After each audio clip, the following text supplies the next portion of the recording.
Hey,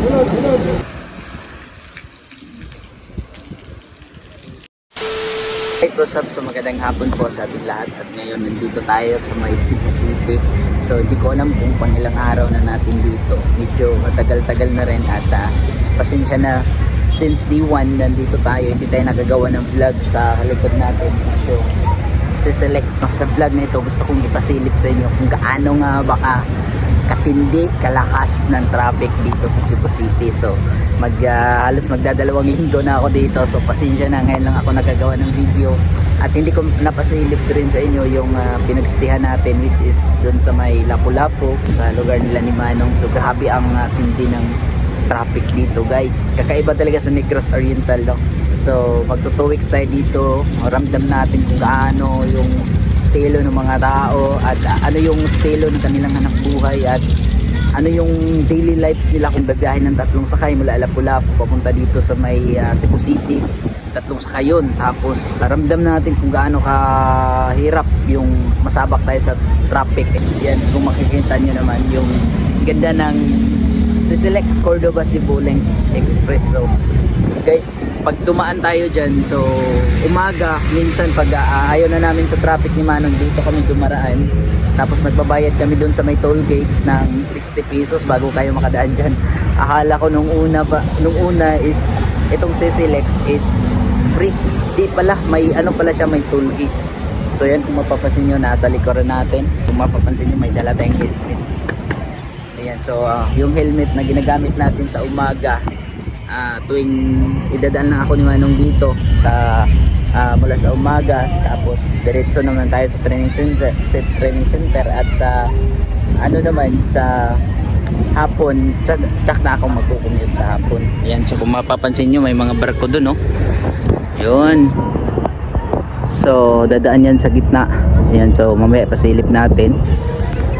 Okay. Wow. Yun, doon banda is yung Cordova at dito naman banda is yung Cebu City. Kung magdadalawang linggo tayo dito, so almost 1 month tayo dito magstay dahil sa training natin hanggang katapusan nitong buwan ng August. Ayan, so mahaba-haba pa yung pagstay ko dito sa Cebu. Ayan, so ito yung kaunahan nating vlog at mahabang video dito sa ating YouTube channel at sa Facebook na rin natin, dahil gusto kong ipasilip sa inyo kung gaano nga ba kahirap pagdating sa traffic dito sa Cebu guys.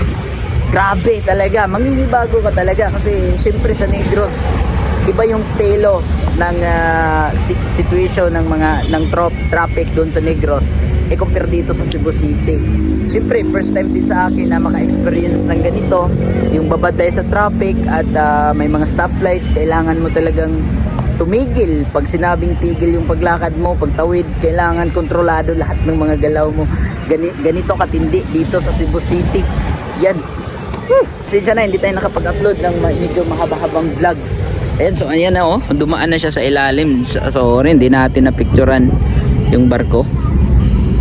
Ay, iba pala yan, Ocean Jet pala yan. Baka nagtanong kayo kung ano yung pinunta natin dito sa Cebu at bakit tumagal tayo dito ng 1 buwan.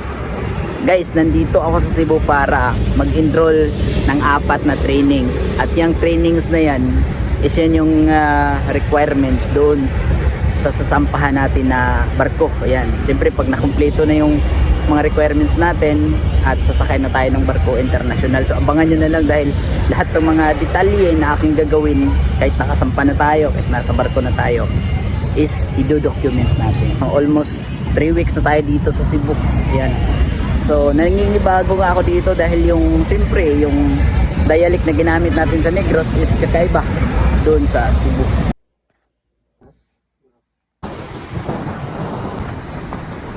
Alright, so yan, magandang hapon sa ating lahat at ngayon nandito kami sa may Sibunga, Cebu, no? So maraming thank you sa mga nanood sa ating vlog at salamat sa lahat ng sumusuporta. So ayan, makikita nyo sa likuran natin. Alright, nandito tayo sa may ZRC Training Center dito sa Sibunga, Cebu. Sa mga followers natin sa hindi pa nakapunta dito sa Cebu, nasa Sibunga, Cebu tayo. Ayan. So nakarating kami kanina dito ng madaling araw. Nagmula kami sa Lapu-Lapu kanina, no, alas 3 ng umaga or madaling araw.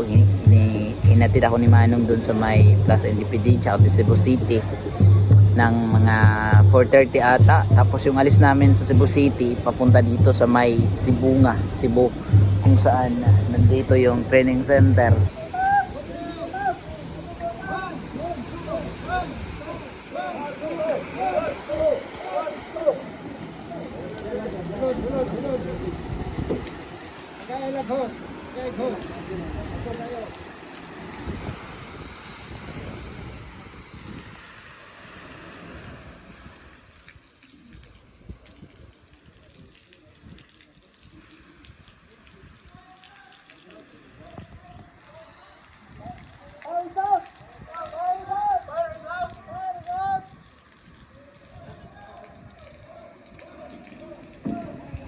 Pandi 7 na namin ngayon.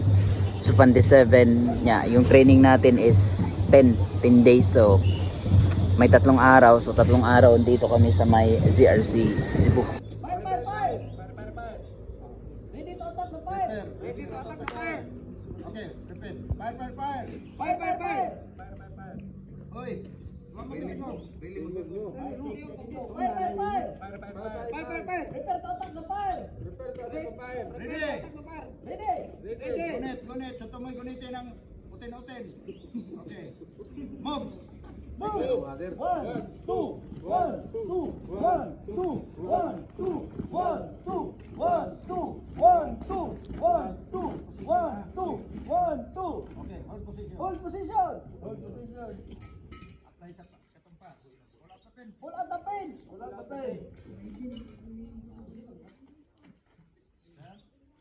Aim the nozzle. Aim the nozzle. Aim the nozzle to the base of fire. Aim the nozzle to the base of fire. Alsa. Squeeze the lever. Squeeze the lever. Sabat mo niya. Squeeze the lever. Okay, sweep side by side. Pati kayo. Side by side.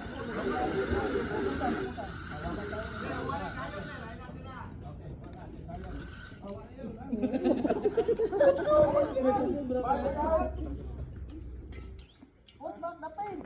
Put back the pin. Prepare to back out. Prepare to back out. Ready. Ready. Move. 1, 2, 1, 2, 1, 2, 1, 2, 1, 2, 1, 2, 1, 2, 1, 2.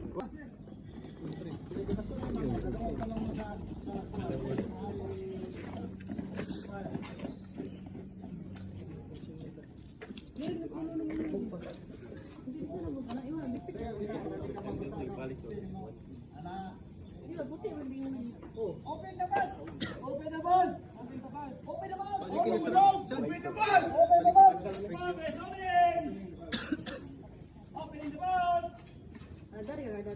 Wala. The ball is open! The ball is open! The ball is open! The ball is open! The ball is open! The ball is open! Start the pump! Start the pump! Start the pump! Start the pump! Start the pump! Start the pump! Start the pump! Pressure is coming! Pressure is coming! Juggling to! Pressure is coming! Pressure is coming! Pressure is coming! Pressure is coming! Pressure is coming! Pressure bulan din! Pressure attack! Pressure attack! Pressure attack! Pressure attack! Abang tegbaw! Babaw! Abay ang pan! Bulan kita! Ready!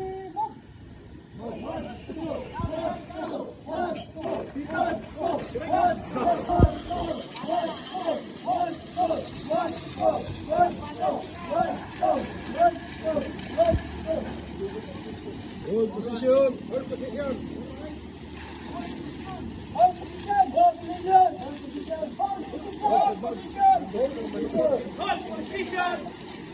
The ball. Stay within the ball. Stay within the ball. Stay within the ball. Stand by. Close the ball. Hold the ball. Stand by. Close the ball. Close the ball. Close the ball.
Bal, dili, bam.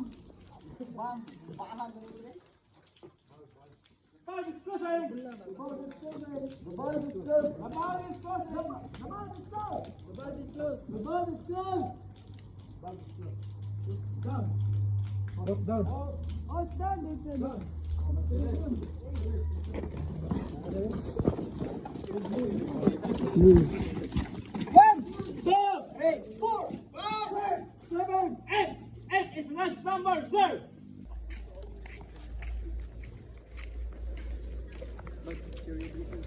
Ako nga nagtinilang guys. What's up? Tinilas dia. Wow, kada. Awa ka kada tinilang. Kaya nung, okay kung kapalit gabi, o kung gihulbot dito sa kuwang bayaw.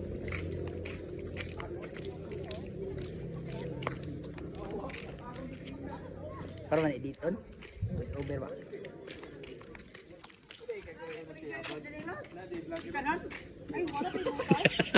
Grabe ro. Butas. Sikanhan yun?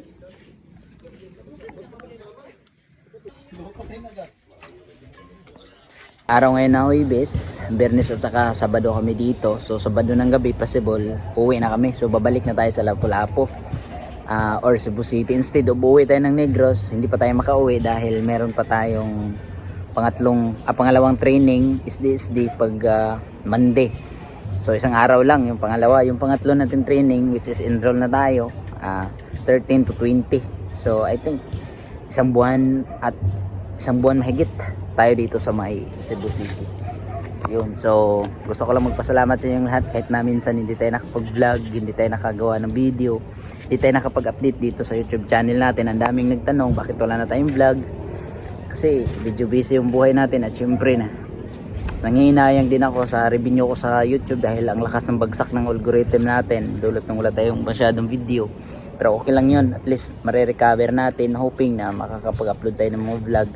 Sisikapin natin na magawa natin araw-araw. So salamat sa lahat ng mga sumuporta. Ayan, so magstay pa tayo dito guys until isang buwan dito sa Cebu, pero dito sa may training center kung saan nakikita nyo ngayon yan is ano lang, 3 buwan lang tayo dito, 3 araw, 3 buwan. So pagka kung mapapansin nyo guys, sobrang itim na natin kasi syempre napakainit ng training. Ayan, so kita nyo naman yung area, open area, walang masyadong kahoy na nakikita. Yan, so grabe itong pinasok natin guys, no? Hindi talaga madali yung buhay na isang seaman talaga. So abangan nyo na lang ng mga kasunod at mga kabanata ng ating buhay. So sa video ito, maraming salamat kung ikaw ay umabot man hanggang dito sa mga oras na to at nanonood ka pa.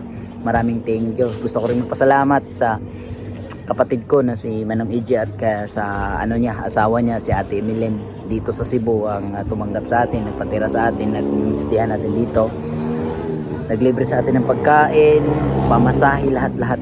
At sana masuklian natin ang kabutihan nila pagdating ng panahon, yan, pag nakasakay na tayo. At sa pamilya ko na nasa Negros na patuloy na sumusuporta guys, hindi madali yung training natin dito dahil isang buwan halos at masakit sa bulsa.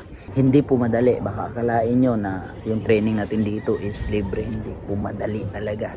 So napakahirap talagang mag-apply papunta or paluwas ng bansa. Kaya mag-apply ka. Ayan, so abangan nyo na lang yung mga susunod natin na video. So ito lang siguro yung video natin. Siguro makapag-video tayo sa next chapter na naman or ano na naman yung mga next nating gagawin dito sa Cebu. So mag-ingat tayong lahat at I love you all.